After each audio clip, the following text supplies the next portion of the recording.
Alright? Because if we say it's lending, then it's riba. Because any kind, as we will talk about next week, any kind of loan that brings benefit to the lender is riba. Any kind of loan that will bring benefit to the lender is riba. That will be the next week, inshallah. We'll start talking about that. Alright. So, as the brother said, that if let's say I gonna lend the money to a farmer. I'm the bank. The farmer came to me, and he said, you know, I need $10,000 to invest in my farm, because this farmer has the land but doesn't have people, doesn't have machines, doesn't have equipment, doesn't have supplies, so he needs money to invest in the farm. All right.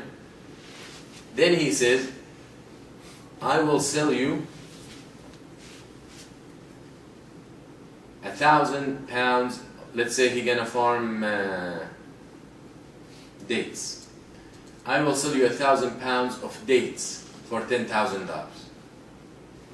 We know that the 10,000 or the 1,000 pounds of dates that we describe, this kind of dates, this. We mentioned the qualities, we are specific.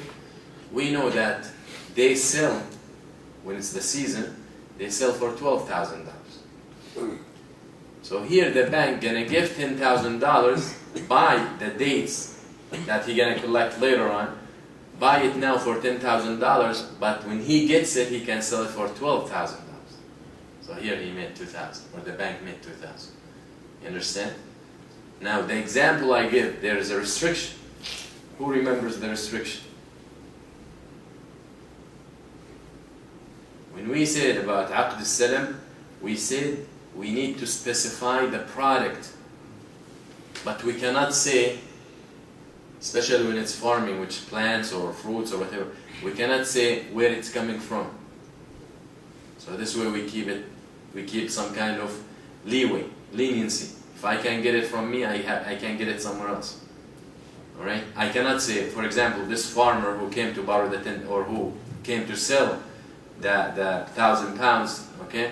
He cannot come and say, I need the 10,000 to invest in my farm, and once I'm gonna plant dates, and once I get the dates, or my trees produce the dates, I'm gonna give you 10,000 pounds, or the 1,000 pounds from my dates. He cannot do that.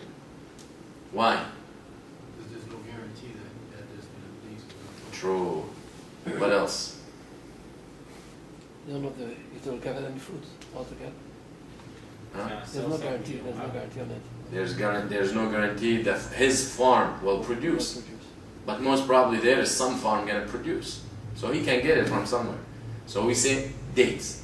1,000 pounds of X type of dates.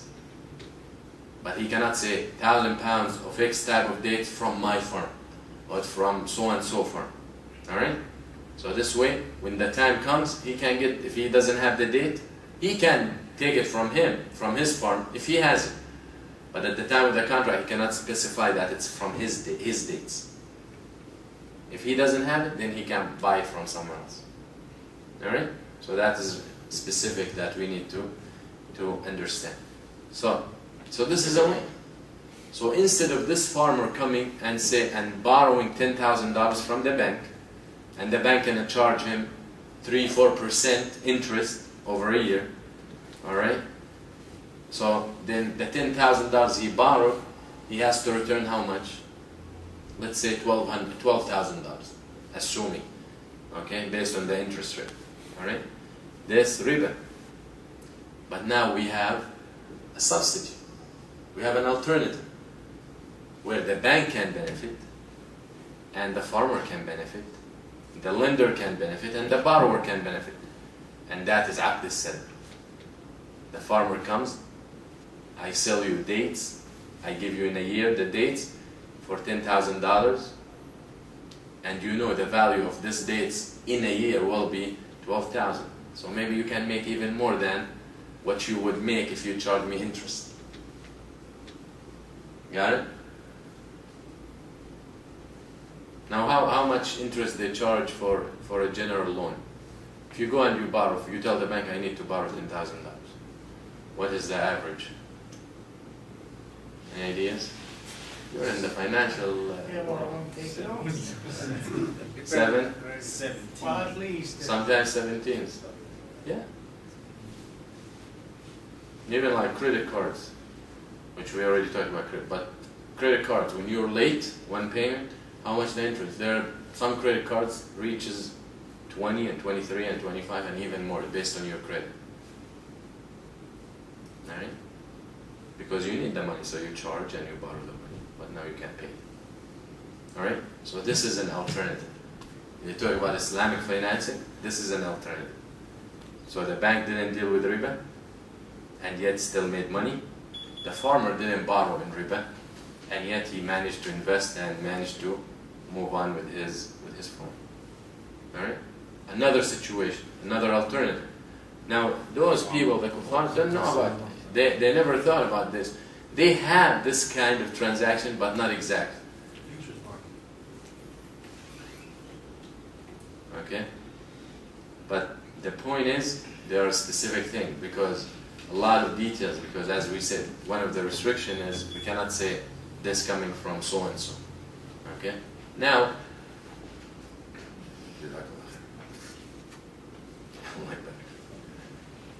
one of the things that we need to think about, some of the contemporary scholars, they said we can, even this restriction, we can overlook with specific products.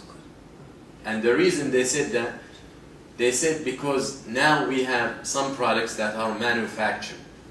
So we know exactly which company or which factory gonna make it exactly the same way. So there is no reason to avoid, because we know for sure that this factory will make it. But then, with the specifics.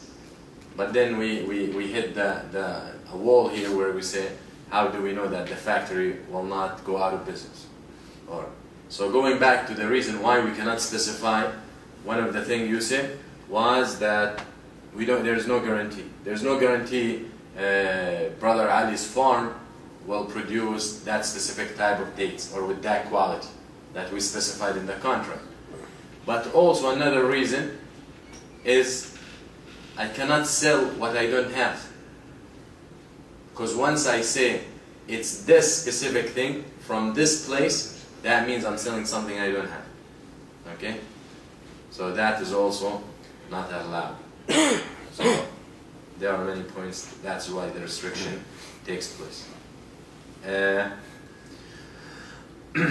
Another situation is, forget about farming. It could be in real estate. Okay? Also, that is another situation where some man or some person comes and he wants to invest money, or he wants to open a factory. But he needs, now, when we talk about bay' or bay' al-salam or this kind of contract, this is the situation we're talking about. I buy something from you, you pay me on the spot, you get your product later on. All right? This way, everyone can make some profits. Now, another situation is business, صناعة, factory. Factory comes and need machines. Okay? So now, the bank will provide the machines. Let's assume a bank took over a factory that makes specific kinds of machine because the factory could not pay back. So now the bank has in their position, let's say, machines to make sweaters. Someone who wants to start a factory to make sweaters. So he comes to the bank, he knows the bank has these machines. He said, why don't you give me the machines and I give you back X product. So when we talk about the contract of salam, we're not only talking about money. It can be an exchange of products. All right? For example, the farmer. The farmer doesn't want money, but he wants trees, or he wants whatever machines they use. So he comes and he says, give me those machines and I give you this product at the end in a year. So it doesn't have to be always money. Okay? So that was what makes this transaction